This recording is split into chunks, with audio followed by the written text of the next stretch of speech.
I think yung last ko pong recall, baka a little above 1 million lang po. Oh, tangina. Ay, bullshit. Ay, sorry. Pinabili ng suka dyan sa sari-sari store at nakita ng padrino, halika rito, pasok ka sa Pagcor. Pinasok, and yet tatanggap ng 208,000. Samantalang ito, sila, 10, 27 years, 12 years, below minimum wage. Hindi ba kabalastugan niya? Ganun po sa lahat po na nandito, especially po sa honorable senators and congressman natin. Una po, yung huling-huling statement po niya na sinabi na lahat daw po nang nag-apply in-absorb. Just to let you know po, ako po ang unang-unang nag-apply sa CF New Coast po. And as of now po, nakapasa po ako sa first interview, pero yung second interview po, hindi na po ako nabalikan. Marami na pong na-absorb, pero hindi pa po ako nababalikan ng New Coast. Ilan po yung hindi na-absorb, Mr. Samson? Sir, sa 938 po na nag-apply po, sa 938 po na tinanggal po nila, hindi po nila na-meet yung requirement po na mag-absorb ng 50%. And take note po, 50% lang. opo, ang nilagay po nila sa provisionary license po kasi is 50%. So, New Coast is required to absorb 50% of the employees po who are existing na nagtatrabaho po sa New Coast, Pagcor New Coast. Ngayon po, hindi po nila na-meet yun. Kasi po, hindi naman po, una po, hindi po kami in-absorb. Ano po natin, himayin po natin para mas maganda. Ang ginawa po kasi ng New Coast management is, pinag-apply po nila kami, imbis na in-absorb po nila kami. Magkaiba po kasi yun. So, ang nakalagay po sa PL is to absorb the employees. Ang ginawa po nila is pinag-apply kami. Okay. So therefore, Mr. Salvosa, ang gusto ko mangyari dito, lahat, 100, not 50%, lahat ng mga empleyado sa Pagcor na dapat ma-absorb nitong casino na nag-privatize na at binento niya na sa private, maliban na lang of course dun sa mga empleyado na may mga problema. Okay? May mga administrative problem. Pero kung wala, dapat they all should be absorbed.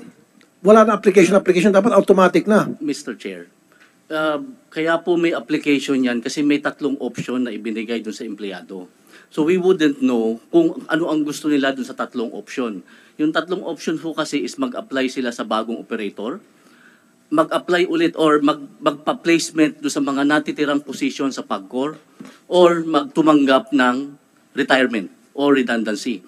So kung hindi ho sila positively pipili noong any of the three, hindi po namin malalaman. Mr. Salvosa, kasasabi nga lang kanina Mr. Samson na hanggang ngayon, naka-second interview na siya, hindi na siya binalikan. At yung 50% requirement na i-absorb yung mga Pagcor employees nung na-privatize na casino, hindi na susunod. Ang gusto ko mangyari, 100% dapat i-absorb. And I understand na yung owners may karapatan na mag-hire ng kanyang mga tao. Siguro sa management, okay yan. Gusto maglagay ng mga manager niya, mga VP niya, karapatan yon. Pero dapat yung mga Pagcor employees na matagal na sa work sa casino, meron silang security of tenure, respetuhin yon. Mr. Chair, kaya po hindi na-abot yung 50% ay kakauntian nag-apply sa MSPI. It's not the fault of MSPI. Mr. Samson, kukunti lang daw nag-apply sa inyo? Yun nga po yung problema, Senator Raffy. Kaya po kasi konti ang nag-a-apply is hindi naman po ina-absorb yung employees. Ino-offeran po sila ng mas mababa dun sa tinatanggap nila. For example po, ang common salary po halimbawa ng isang empleyado or ang common income po, wag na salary, income po para makatotohanan. Halimbawa is 20,000. Ang in-offer lang po ni MSPI is 10,000. Ay, lokohan So, yun. ang layo po nung diferensya, Mr. Kahit na sino tatanggi. Yes po. Kaya Kumikita ko ng 20,000 noon, dididimot mo ako. Tagal-tagal ko na sa Pagcor, magdidimot ako, 10,000 na lang. Hindi ako papayag. Kaya pala, hindi na nangyari yung kagustuhan nila na 100% absorb. Kayo, 50% nga, hindi nyo na kaya. At saka, Senator Raffy, correct ko lang din po yung mga sinabi ni Attorney kanina. Sabi po niya, nagsimula daw po yung information drive nila during the town hall. Correct ko lang po yun, hindi po totoo yun. Kasi po, So, ibig sabihin, sinungaling to? Yes po. Yes po. Sinungaling ka pala, Yes Attorney po. Salvosa. Kasi po, simula pa lang po nung briefing, bago pa po magkaroon ng town hall, kinokondisyon na po nila kami na magpa-privatize kami. So, as early as So, the town hall meeting happened or it did not happen? The town hall meeting happened, sir. Pero, It happened. again, prior to that po, kinokondisyon na nga po nila kami.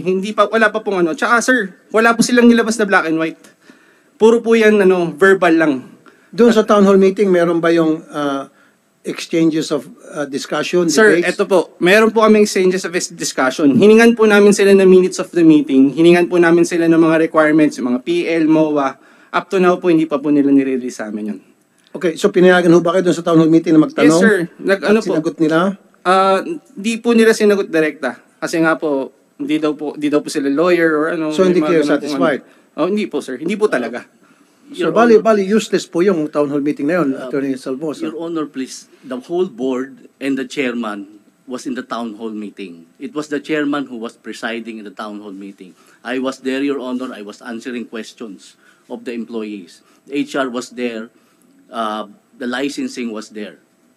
So, I don't know why hindi raw sila pinayagang Mr. Samson? Sir, tulad niyan, sir. Nandun po siya. Kung maalala po niya, tinanong po siya ng isang pit supervisor namin during the start of the session of the town hall. Tinanong po siya directly, can you assure us na magkakaroon kami ng security of tenure? You can ask him ano pong sinagot niya nun. Ano pong sinagot niyo, Attorney? Ang sabi ko, Your Honor, merong trabaho para sa kanila.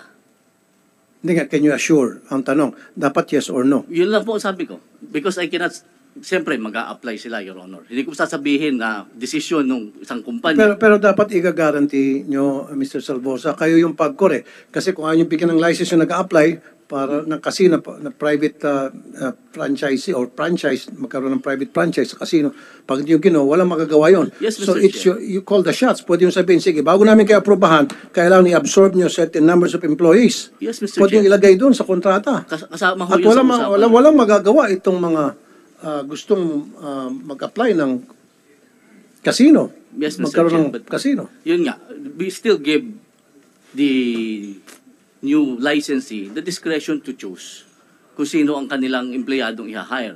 We cannot force them to do that. Nobody, I think, could force them to do that. No, sir. I beg to disagree.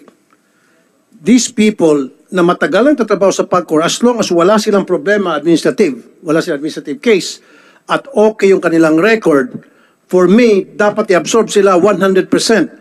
Maliban na lang doon sa may mga pagkakasala, maliban doon sa mga tamad, siyempre may mga annual review, di ba, yung mga employee, then ibibigay yun sa bagong gusto mag-apply ng para maging licensing, casino license sa PAGCOR. Tingnan niya. Okay, yung mga may record, wag niya i-absorb, pero yung walang mga record, malinis, at 100% rate, kailangan ma-absorb yun.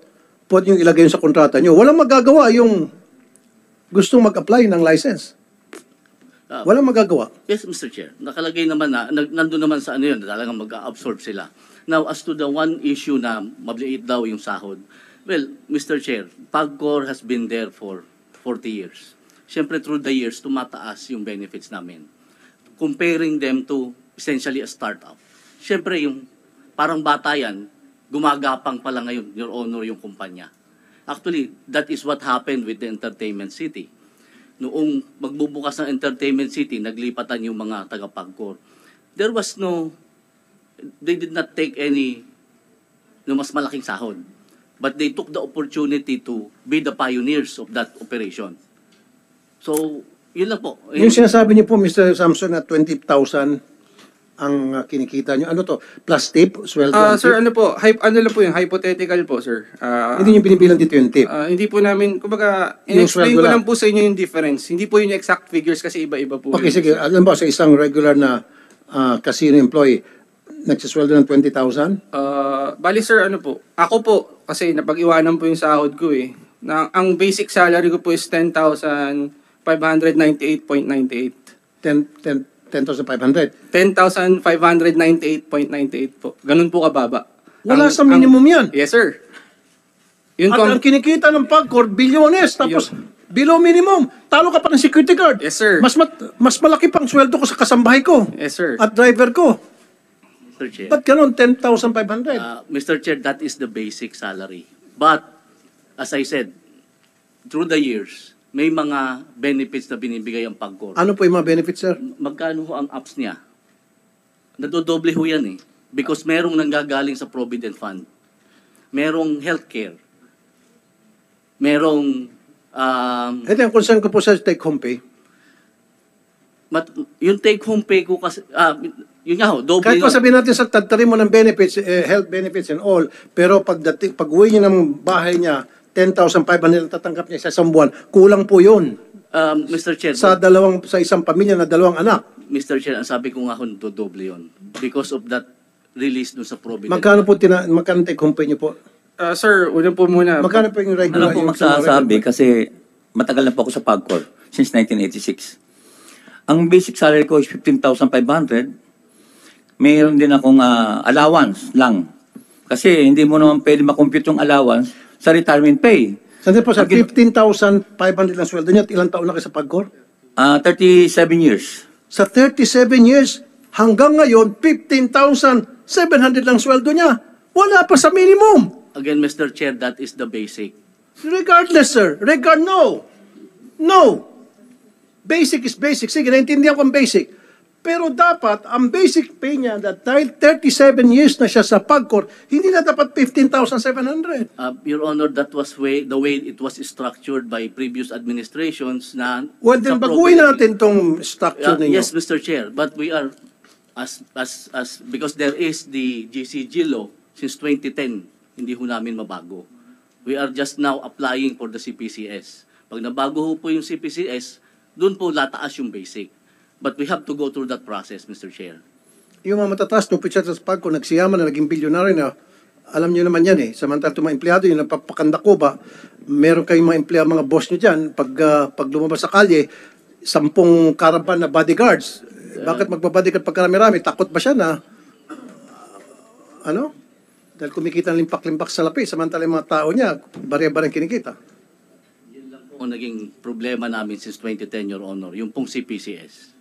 No, sir. Well, we have to revisit that CPS law kung batas ba yan para magkaroon ng adjustment at ito mga employees nyo sa PAGCOR na pagkatagal-tagal, 37 years, 15,000 pa lang, Senator Coco.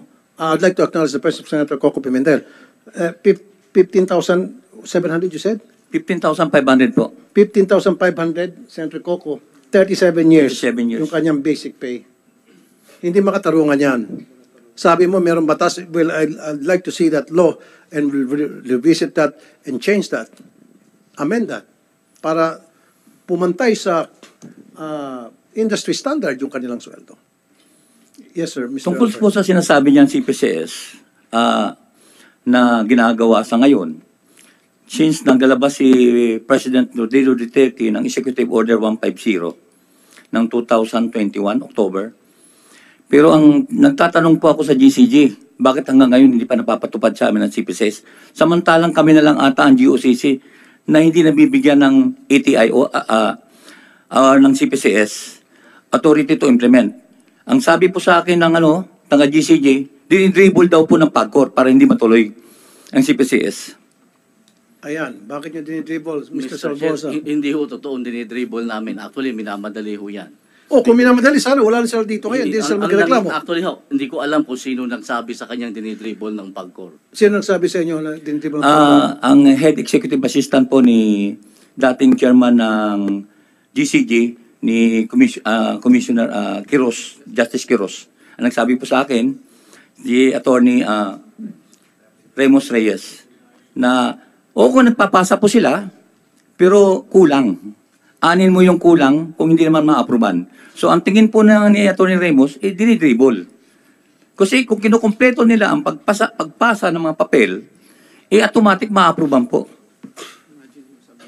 Attorney Salvosa. Your Honor, please, I think that if that is the perception of the person, it's not reflective of the position of the agency. Sir, yung sinasabi mo, it's that the perception para sa